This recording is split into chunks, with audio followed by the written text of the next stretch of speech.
Post-stroke spasticity affects nearly 1 in 4 stroke survivors, yet its neural underpinnings remain poorly defined. This study bridges 2 critical domains, lesion-symptom mapping and deep brain stimulation, to propose a network-based model of spasticity and its modulation.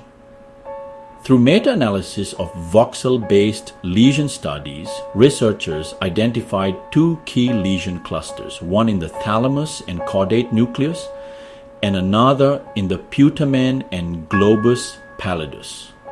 These regions converge within the basal, ganglia, thalamo cortical network. A systematic review of deep brain stimulation trials revealed that effective targets, primarily within the cerebellum and motor thalamus, align with the cerebello-thalamo cortical network. Although outcomes were mixed, cerebellar stimulation showed modest reductions in spasticity. The authors hypothesized that DBS may restore motor function by resetting a dysfunctional balance between these 2 networks.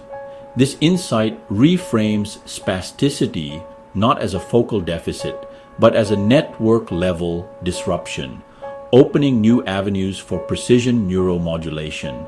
Clinically, this work underscores the need for individualized targeting, rigorous phenotyping, and multicenter trials to validate DBS efficacy. This study lays the groundwork for future interventions that move beyond symptom suppression toward restoring functional integrity across disrupted motor networks.